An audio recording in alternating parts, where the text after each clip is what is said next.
I'm sorry if today I'm extremely late with a post-game video, but I still didn't digest it. I still didn't accept what happened yesterday. Look, I want to make things clear immediately here in the beginning of the video. Yes, I am still fuming about the referee's decision of yesterday. And no, and listen really carefully, and no, it's not only because of the referee's decision that we lost yesterday. It's not only because of the referee decision that today we don't have a 12 on 12. It's not only because of the decisions of the referee that we played extremely bad yesterday. But I always told you here, go back to the videos if you don't believe me, that I didn't see this Juventus able to perform until the end to win the Scudetto. I didn't see us like Scudetto contenders. I didn't make a prediction video with Juve being first because I really personally believe that we are still incomplete. And yesterday we saw it, missing a right wing back. And we see that since the beginning of the season. Otherwise, Kalulu would not have played there for 3 games. We saw that yesterday we missed a midfielder without Thuram at full energy with the Locatelli. That was absolutely not in his game yesterday. I told you, we saw it. Yesterday we saw it. And also we saw that too many offensive players, instead of fulfilling other roles, well, it could potentially create more confusion than solutions.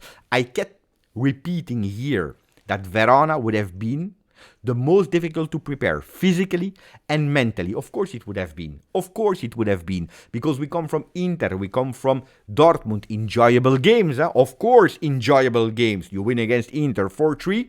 As a neutral, it's the best thing ever on earth. Dortmund is the best thing on earth. And luckily, we come from a 4-2 to a 4-4. If it would have been otherwise, probably today would have a total different state of mind. But we come back and we enjoy it. We speak about it. But I told you, like this team, it's not sustainable. Not on the long term, not even in the mid-term. And here we are. Losing points like we were fearing here on the channel, like we predicted here on the channel that it would have been extremely difficult. We lose against the team on paper after Inter Dortmund, before Atalanta and Milan, speaking about Serie A, that on paper you should have gone back with the 3 points at home. And we actually did it, until the 90th minute, before that game goes totally crazy. Referee and the choices of the coach in the second half that are absolutely not normal. It's also not normal, honestly, to be on our legs, on our knees at the 20th of September. It's not normal that at today, I still don't understand what is the position that we want to play Openda, what is the position that we want to play Jonathan David. Can he play as a striker or not? What about Dusan Vlahovic? There are so many questions that I still have today at the 20th of September, that we are playing with a 2-man midfield while we know that we have no energy. So there are things that are absolutely not normal. But despite all of that, yesterday, with a penalty not given, with a red card given at the 45th minute, nobody can tell me here that it would not have been a bit easier with a 1-0 lead to go and beat Verona. Don't tell me that. Nobody can tell me. Then football is crazy. Everything can happen. You can win, you can draw, you can lose, but it would have been a bit more easy. And of course, that referee is impacting a game. Because today would have been here. Narrative would not have changed. Imperfect team, incomplete team, a lot of things to work.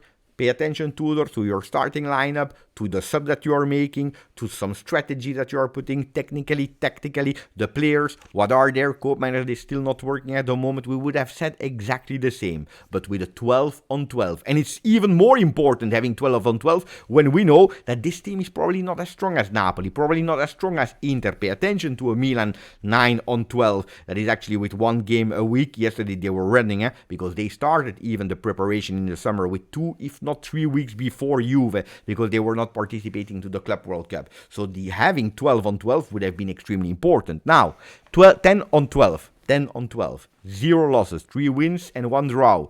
Can we say that is the end of the world? No, it's not. But of course, we have a lot of worries. Absolutely, we have a lot of worries. So, Ciao Juventini of the world. My name is Giuseppe. Welcome back on the channel. Was it an intro? No, it was already telling you my thoughts before entering the details. You know, there is one thing that makes me extremely furious, but seriously furious. I will never understand it. That misconception of if we play bad, we cannot speak about the referee. What does that even mean? Why can't both things go paired? Why can't we speak simultaneously about both things? And we played bad, and the referee had an impact in the game. I cannot accept that every time that we are playing bad, we cannot speak about the referee if we are losing points. And no, that's not normal, because yesterday both things are influencing the result, Verona, Juve, and us, and the referee. and us and the referee. I really want to repeat that. So if you didn't yet, also don't forget to put a maximum of like, continue to subscribe to the channel. Now, that being said, Tudor, yesterday he speaks to the microphone. Some people are saying it's not still a Juve. Some people are saying, I know, but you cannot speak about it. Some people were applauding.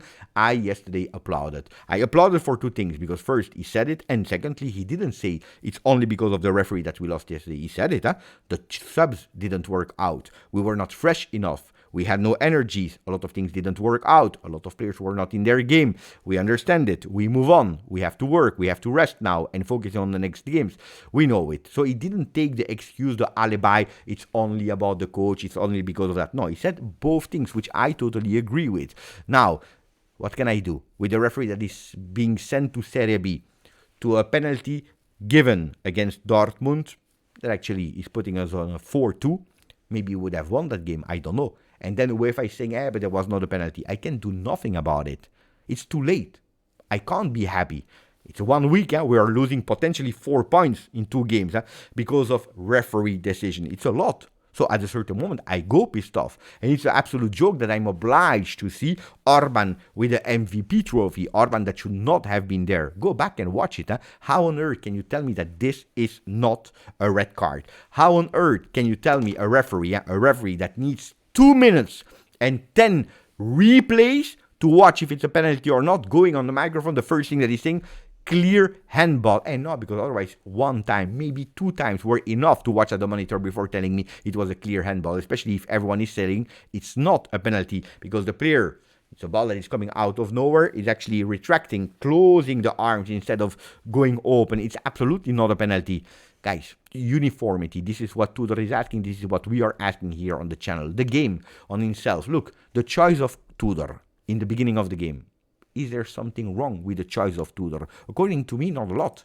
According to me, not a lot. We have a Bremer that is not starting because he cannot play. Good decision. He's not subbing him with Rogani with 0 minutes in the legs. No, he's starting with Gatti.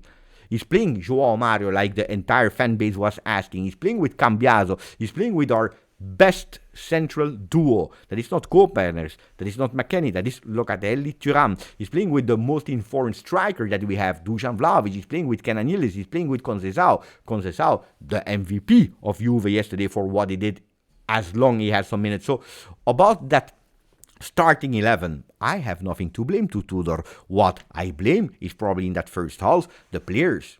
The players, we said it yesterday, that was one of the 5 things that I asked yesterday. Be precise in your passes, believe in it. We had to wait until the 19th minute for the first shot on target. It was the first goal after the 4th attempt, because the 3 other ones were not really dangerous. And then we disappear. Then we stop. We know that we don't have 90 minutes in the legs. Why stopping at the 19th minute? We are not stopping at the 60th. We are not stopping at the 75th. We are stopping already at the 19th minute. We were never really dangerous, except of that individuality, that initiative from Conceição to say, I will do it myself. Except of that, nothing. We were not putting Verona in danger, or we were not putting Verona in the position to be dangerous, except of our own mistakes. But of course, if I'm looking at the starting lineup, I blame a Cambiaso that for the second time in a row is sleeping, is not focused, is not giving something defensively, is not giving something centrally, is not giving something offensively. It's a real big problem. I blame João Mario in a way that is starting that game, he's going total confusion first before disappearing. I blame a Thuram that is on 0% battery level. I blame a Locatelli that for private reason, maybe because he just had his second baby, was probably in postpartum, I don't know. He's absolutely not in his game. I'm blaming Gatti that as a center back is about to give a goal to Verona that is immediately at the 7th minute trying to fight with Orban, I believe, which makes totally no sense. I blame a lot of things there, guys. Individualities. I blame Dusan Vlahovic that from the moment that he's starting as a starter on the game, we have some problems because we are not able to find him. And that's also where I blame Igor Tudor probably in that first half. If you decide to play Dusan Vlahovic, then you need to find a way to give him the ball, to involve him. If it's to sacrifice him or to just have the one that he could potentially scare the defense of Verona, it makes no sense because then we are playing with 10. And if we know that Thuram is not there, we are playing with 9. And if mentally Locatelli is not ready to play the game, to start the game, then we are playing with 8.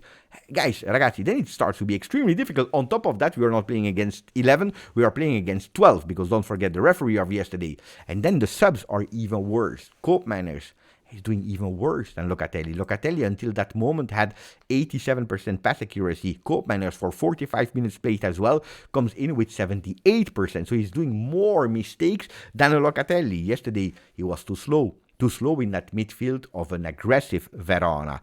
Guys, yesterday, that sub of Koopmeiners instead of Locatelli, and Locatelli was not there, is showing us that we were not there. That the other ones started to believe that they could do something, that they could beat Juve, especially aggressively in that middle of the field, which shows clearly that we were not ready, because we are an incomplete team, because we don't have really strong midfielders to sub in if it's not working with a duo.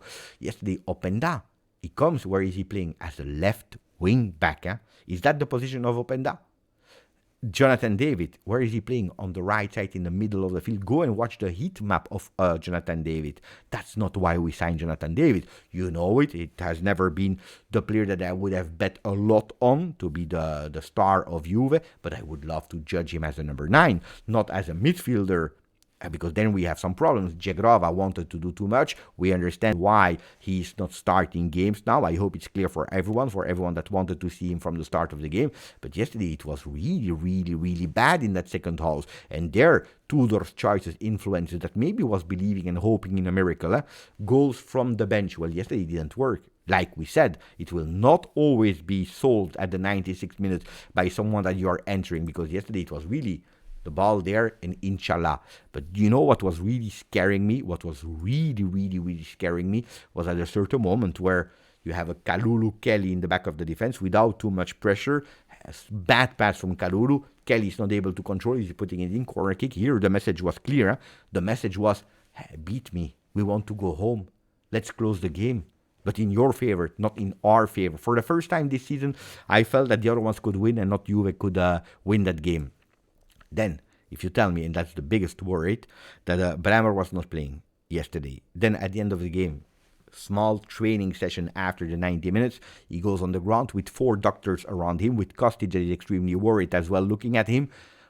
Yeah, I know the official communication is there is nothing really, really, really traumatic. There is no problem. There is no physical injury. There is no muscle fatigue. It's just because he was extremely tired that he was on the ground. Ragazzi, extremely tired being on the ground. We are on the 20th of September. And I understand that Club World Cup, and we knew that it would have been a difficult start of the season. Actually, it's going better if we're looking at results than what could have happened. But ragazzi, that means that we are really, really, really in a bad position. Now I want to close with a positive note, because we are always there to look at the positive note. Yesterday, after Locatelli willed out, after the fact that Bremer didn't play, it was not Thuram, not Gatti, but it is Kenan Yildiz that received that armband of captain, the youngest captain ever at Juve.